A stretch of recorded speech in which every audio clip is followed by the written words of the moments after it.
welcome back to my channel, Beautiful Minutia. If you're new here, my name is Tiffany, and today I am kicking off the first of what I hope to be weekly vlogs for the month of February. So there's a lot going on in February. If you saw my February TBR, you already know that I am participating in both Feb Regency and the We Love Jenny readathon, in addition to having like an in-person book club book and my Patreon book club book. And so there's a lot that I'm going to be reading this month and a lot of plans that are probably a little lofty and grandiose, but I have just finished one of the books that I was working on, which is Rhythm of War, and I spent most of January like working my way through that book.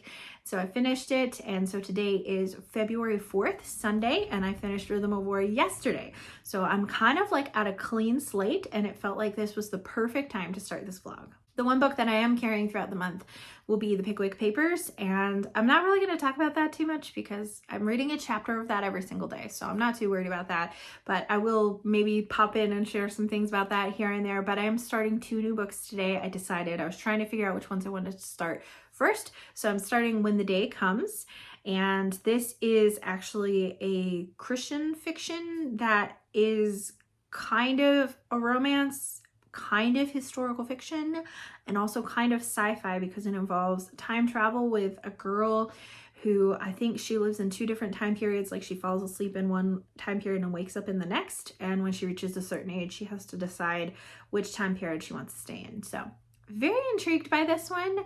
Don't read a whole lot of Christian fiction on my channel, which you probably have noticed if you are subscribed to me. But I know that there are some good Christian fiction sources out there, but I'm just leery because a lot of them are very subpar in terms of quality or theology. So those have not been really my go-to genres. So I'm stretching myself out of my comfort zone by reading that. And then I'm also starting The Villa by Rachel Hawkins today, which is another book that I am stretching myself out of my comfort zone. This is one of Jenny's favorite books of all time. So it's our group read for We Love Jenny. All that I really know is that it's kind of based on Mary Shelley and Claire Claremont, and I don't know a ton about either of them, but I would like to start Romantic Outlaws this week as well, which is a nonfiction about Mary Shelley and her mother, Mary Wollstonecraft. So that's one that I really doubt that I will finish this month at all, but I would really like to finish The Villa and When the Day Comes by the end of this vlog, the end of this week. So we'll see how that goes, and I will keep you posted.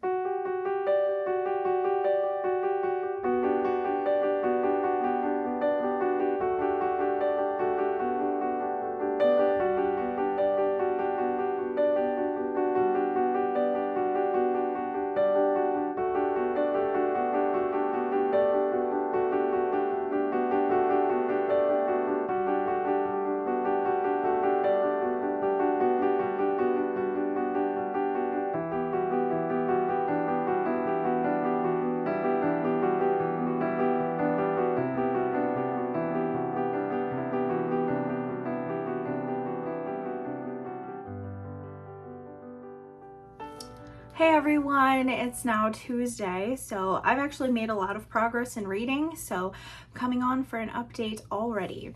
I got halfway through The Villa, and I have decided to DNF it, which I feel kind of bad about, being the co-host of this readathon for We Love Jenny, and this being one of Jenny's favorite books last year. But I also know that Jenny herself would tell me that if I'm not enjoying a book, I should just not finish it, and I really wasn't enjoying it. So this is actually dual timeline, which I didn't realize, and I'm not usually a huge fan of dual timeline because one always feels kind of superfluous or one is way more interesting than the other, and the present day timeline was that for me. I felt like it really kind of wasn't all that necessary and didn't have as much ties to the Mary Shelley and Claire Claremont story, as opposed to the timeline in the past is exactly a retelling of that. And that's something I really liked, is that it was so similar to that, but then in the same respect, the content of the book was really kind of bothering me a little bit, to be honest. And I did a little bit of research into Mary Shelley and Percy Shelley, and I didn't realize that, you know, around the Georgian, like Victorian time period, there was a free love kind of movement. So it was really brilliant of Rachel Hawkins to choose the 70s to parallel their lives, because that was also a free love movement happening. So that kind of was a perfect setting but I just was not into the drug, sex, rock and roll atmosphere of that. It was just kind of making me feel a little grungy reading it, and that's not going to be everyone's experience, and that's totally fine. But it just was not for me, and I really really did not like the present timeline at all. I felt like it had absolutely no point except for to foreshadow what was going to happen in the past timeline, because we know from the very beginning when these two friends in present timeline decide they're going to go stay at this villa in Italy, they talk about how it was a villa where a famous rock star was murdered. And so we already know who dies. We already know kind of like that they're killed in this villa. And so that's really it, that there's a foreshadowing in that timeline. And then the Mary Shelley character ends up writing a horror book that's like super influential and stuff, and is one of the most famous in the genres. And so one of the people in the present day is reading that book, and so there are ties between the two of them, but it just wasn't for me. And so even though I could appreciate what Rachel Hawkins was doing with really pretty much replicating Mary Shelley and Claire Claremont's life and the time that they spent with Lord Byron and Percy Shelley, where Frankenstein was birthed, there were things about it that I definitely didn't enjoy, so I decided I'm not going to continue. So instead, I decided to pick up Romantic Outlaws. This is a nonfiction about Mary Wollstonecraft and Mary Shelley, so as I was reading The Villa, I still wanted to know more about Mary Shelley and Percy Shelley and everything that was happening. So I decided that a nonfiction was going to be kind of a better vehicle for me to explore that more than The Villa. So I'm only one chapter into this, but I think I'm going to like it. I'm already jiving with the writing style quite a bit, which can vary for me with nonfiction books. But I was really excited because I picked this book up at like Thrift Books or Better World Books, something like that. It was used, and I didn't know that it's an autographed copy. So that was really cool. I was really excited about that. That was a really nice little surprise. So now that I'm done with Rhythm of War, I needed a new audiobook because I was alternating audio and physical. So I picked up the audiobook for That Was Then, This Is Now when I was cooking dinner and unloading groceries yesterday. And so I ended up finishing this book this morning. I listened to part of it on audio and read part of it physically. This book is so depressing. The writing's really good. The writing's just as good as The Outsiders, in my opinion. I didn't feel quite as attached to the characters in That Was Then, This Is Now as I did The Outsiders, but I did still really enjoy it. Ponyboy Curtis does make an appearance in this book, but that's really the only attachment, and that it takes place in the same town. So there's still the Greasers and the Socs, but it takes place afterwards where kind of like the hippie movement starting to come in, and so there's more of an interaction between people who are hippies and people who aren't than just people who are rich and people who are poor. So there's a lot more than just classism. There's also kind of political views and religious views and other things that are tackled in this. In it, we follow two boys who are best friends but have kind of grown up as brothers because one of the boys' parents died when he was 9, and so he moved in with his best friend and his best friend's mom. She basically just adopted them, and they're like brothers, and they are definitely poor, and they do a lot of things like conning people at like poker and pool and that kind of stuff, and they live a really rough lifestyle. And it's very much a coming of age story, much like The Outsiders, and kind of there's a loss of innocence, and you would think to yourself, what kind of innocence could there be in these kids who are drinking and fighting and doing drugs and getting in all kinds of trouble and going out with girls and, you know, all these different things. But the way that they view the world changes a lot over the course of this book and what happens to them, and they find themselves feeling this chasm growing between them as one of them is coming more to a realization of how the world really is and his responsibility in that world, and the other one is not yet. And so they've always been on the same page, and they kind of feel this chasm developing between the two of them. And gosh, this was a depressing book. I should have known. I wasn't expecting it to be as depressing as it was, but after The Outsiders, I guess I should have known. But man, I feel like I need to read something a little more happy now. I am reading When the Day Comes on my Kindle, and I'm not very far into it, like 2 or 3 chapters. Don't have a whole lot to say about it. I wouldn't say that I'm disliking it, but I'm not really like enthralled by it either. So we'll see how that continues, but that is like my main focus book for now, because I really want to finish that one this week, and then I will be picking up Romantic Outlaws as well. I might pick up something else too. I don't really know. I'll keep you posted.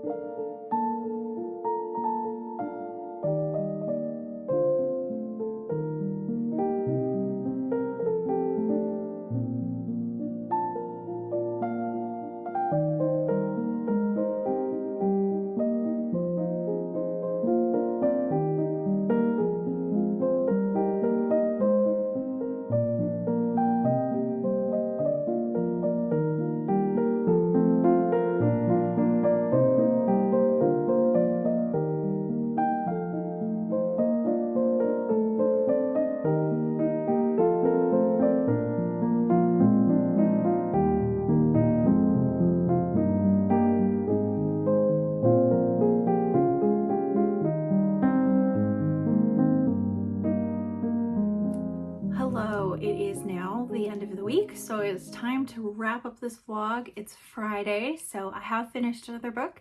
So I'm going to talk about that and then talk about the other books that I'm currently in the progress of reading. So I did finish When the Day Comes, and I kind of have like some mixed feelings about it, and I don't want to be spoilery, but a lot of the things that I disliked about this book are definitely in the spoilery territory. So I should probably preface this by saying I'm not a huge historical fiction person a lot of times. I'm kind of picky about my historical fiction, especially if it's dual timeline, which was one of the issues that I had with The Villa, which I already mentioned.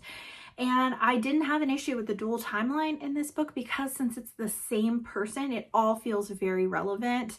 And I felt like in general, kind of the time traveling element was pretty well done, but there are some things about it that I just kind of had a hard time suspending my disbelief over, in terms of like the fact that she's had this gift to time travel her whole life, and her mom is also a time traveler, and that's where she has inherited that from. And so no one else in her family even knows that she can time travel, not even her younger sister. Her father never even knew when he was alive, and her family in the other time period, none of them are time travelers and none of them know. And I find it kind of hard to believe that a child, when they start talking, they would be able to have any sort of frame of like what's normal and what's not, that they're in these two different time zones, and not be talking about one time period with the people of the other time period for like anyone under the age of like 12 is really hard for me to fathom, that like nothing would let slip, or the fact that like people in the Revolutionary War time period spoke very differently than people in the days leading up to World War I. I did really like that both time periods had an impending war that was coming, and that she kind of knew about that, but the only reason that she knew the war was coming in the present day is because her mom lived in like the 90s and told her about it. And I'm like, that makes it kind of hard, because she has this thing where she can't consciously try to change the future in either of her timelines, or she will not go back to that timeline at all. It's kind of like making a choice that now you're going to be in this timeline. Otherwise, on her 21st birthday, that's when she has to make the choice of which time period she's going to stay in. And so I feel like by letting your child know, like, hey, there's a war coming, there's a pandemic coming, and like all these things, like, I don't know, it just seemed kind of, parts of it were really hard for me to kind of like suspend my disbelief. But overall, I felt like the historical elements were pretty well done, and I thought the writing was really good. I've experienced a lot of Christian fiction where the writing's really cheesy and really poorly done, like just bad quality. And I didn't feel like the writing was bad quality in this at all. However, there was something that happened in the book that is spoilery, and I felt like the way that this book handled that was really badly done. In my opinion, I felt like it was kind of callous towards that, because the overarching theme of the book is God's sovereignty and God's plan, and trusting that God knows the future even if we don't, and he knows how everything's supposed to work out, and he knows all of these things. And there are things that happen that just kind of are like, well, it must be God's will, and he's bringing something good out of this.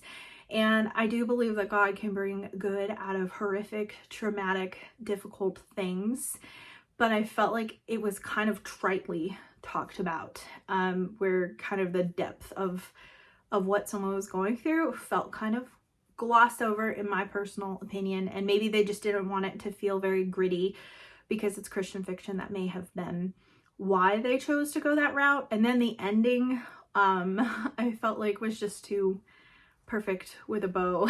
So there are things that prevented me from loving it, but I don't think that it was bad. It gives me hope for Christian fiction, to be honest, because I haven't read a Christian fiction that actually felt like the writing itself was decent in a really long time. Like anything that I've tried in recent days, like the writing makes me cringe. And by recent days, I mean like the last time I tried was probably like 2 years ago, so it's been a while.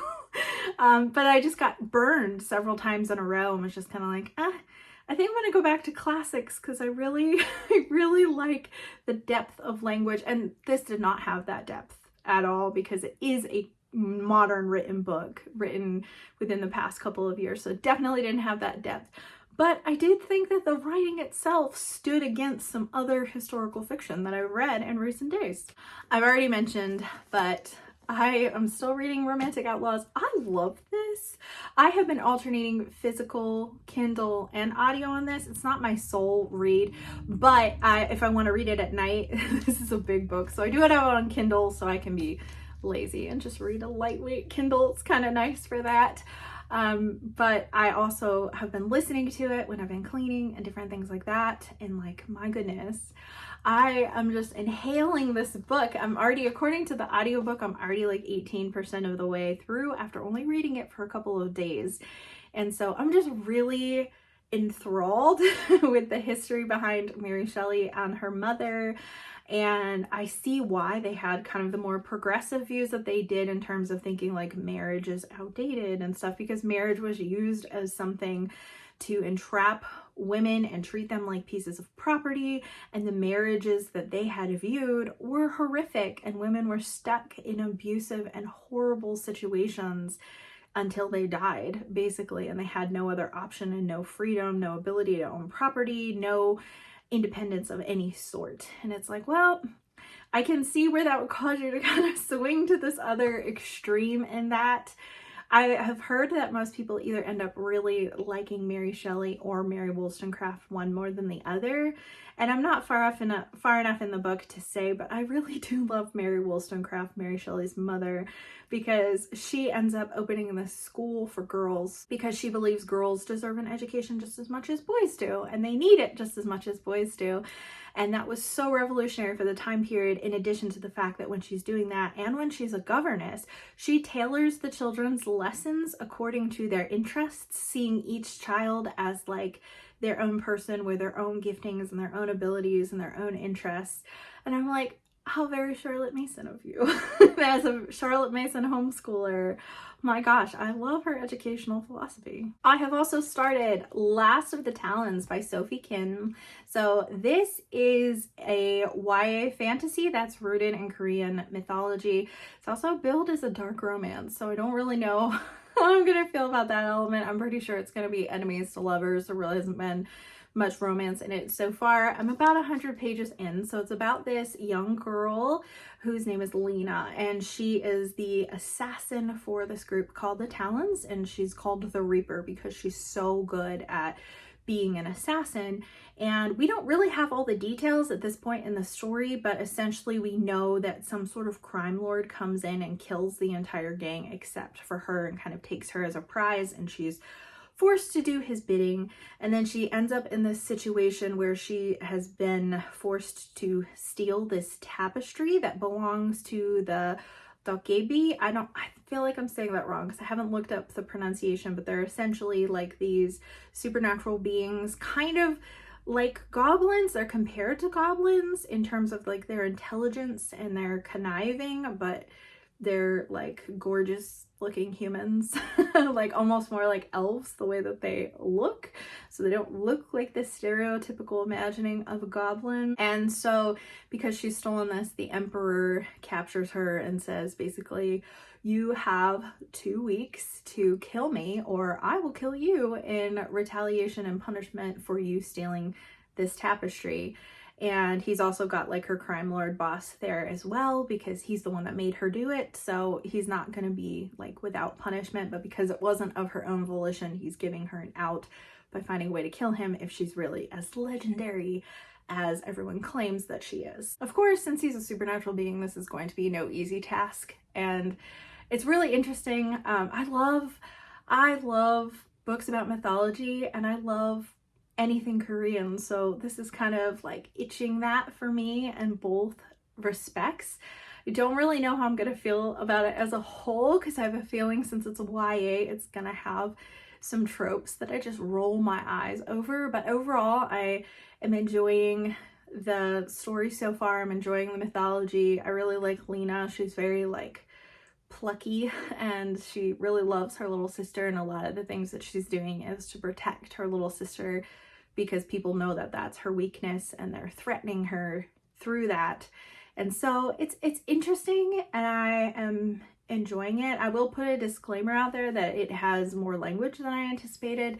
So if that's something that bothers you, you probably won't enjoy this book. And so far there's a decent amount of violence as well. So if either of those things are kind of iffy for you, there is in the back of the book, which I thought that this was interesting, and I wish all books did this. There's actually a thing for this publisher. I don't remember who the publisher is. Entangled publisher.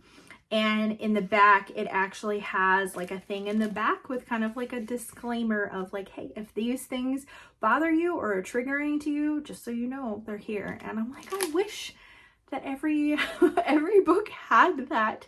That would just be marvelous. But for now, I just have to depend on Storygraph, but because people submit that rather than publishers, that's not always the most accurate information. But needless to say, I am enjoying this so far. It just feels like a really fun ride. The other books that I'm reading that I obviously am not finished with, I have re-picked up The Way to Pentecost by Samuel Chadwick. I started reading this last summer and then put it down and then misplaced it. And so I've restarted it. And this is, you know, about the Holy Spirit and what he does in our lives and what he wants to do through us and the power of the Holy Spirit. It was written by a man who was just really interested in having like really articulate and well-written sermons, and he just realized that there's no power in that. You can have all the nice words in the world and it's not going to convince people. It's the power of the Holy Spirit to convict and to change people's hearts. And so I just like, I'm just loving this book. It's so good. So he actually ended up burning all of his sermons and just asking the Lord to fill him with the Holy Spirit, and then everything was different from then on out. So he has a really cool story. So I'm really enjoying being back in this. Then this month I was planning on doing the 28-Day Fast Start by Jen Stevens, but then realized that I am supposed to read Fast Feast Repeat by her because it's got more information in it. So, and it has a lot more, I think, troubleshooting, so it's probably better. So I have started that one and I'm only a couple chapters in, but I'm really liking it. She's really making the scientific stuff about intermittent fasting very accessible. So my plan is to read that one, and then whenever I'm done to do the 28-Day Fast Start. And it didn't work out anyway because I was out of town the first part of this month, and so I'm like, I don't have 28 days to do this. And then I'm like, wait, I could just read this this month and then get to the fast start. Hopefully next month. I will hopefully finish the other intermittent fasting book this month, so I can start that one next month. But if I have to carry it over and don't finish it, then I can start it whenever is basically what I'm saying.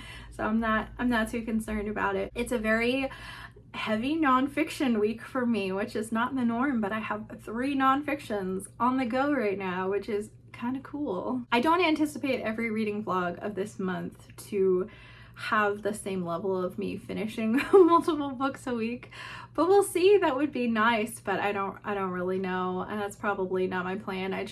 We ended up getting sick this week, unfortunately. The flu kind of like went through our family. It hit my daughter the hardest, But because of that, we ended up canceling things, and I ended up reading and having more time to read than normal. So that was kind of nice. It feels like a really good accomplishment at the end of the first full week of the month to have already finished several books. I would love to hear from you in the comments down below. How's your reading going so far?